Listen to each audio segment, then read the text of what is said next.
Certified registered nurse anesthetists are advanced practice nurses who safely provide anesthetic to patients in collaboration with surgeons, anesthesiologists, dentists, podiatrists, and other qualified healthcare professionals. They administer every type of anesthetic, work in every type of practice setting, and provide care for every type of operation or procedure, from open heart surgery to pain management.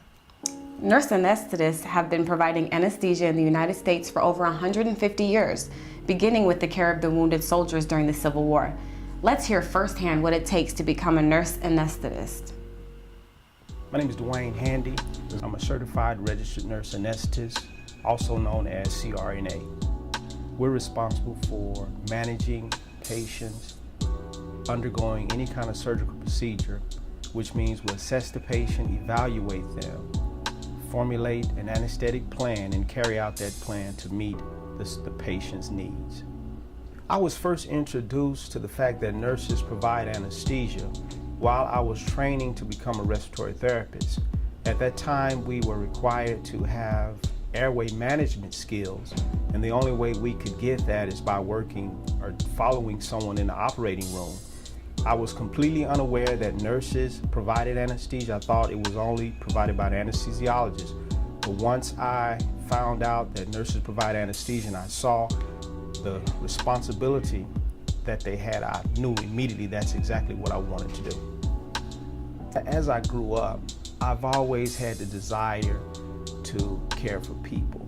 I feel that my character, being that I'm compassionate and concerned about the well-being of others, even made an impact and also played an important role in the decision in going into healthcare. Anytime someone makes their decision to pursue a field in the sciences, as far as medical profession, it's best that you take classes centered around science, math, chemistry, and physics.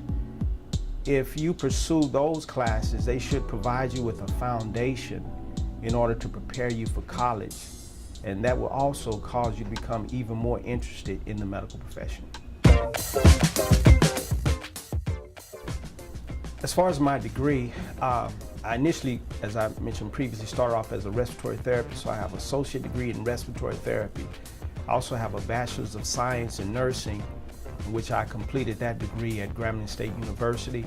But my master's degree is in nurse anesthesia, and I obtained that at Texas Wesleyan University, Fort Worth, Texas. The future outlook for nurse anesthetists is great. Here recently they did a study, and there's a 31% increase in the outlook, meaning that overall for every profession, the overall percentage is 7%, but there's a great increase in the demand for nurse anesthetists.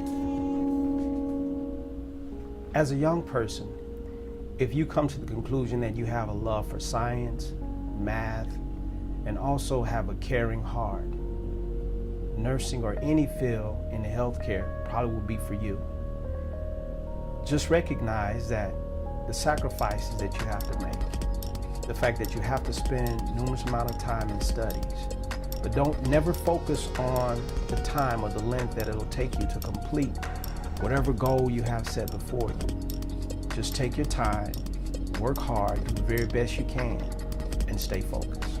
There are more than 50,000 in practice in the United States today, and they are the sole providers of anesthesia in about 2/3 of all rural hospitals.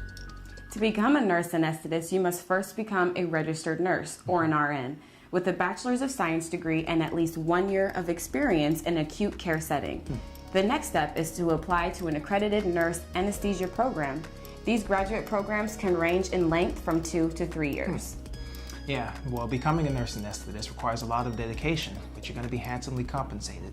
The average annual salary in 2015 was about $160,000 according to the Bureau of Labor Statistics.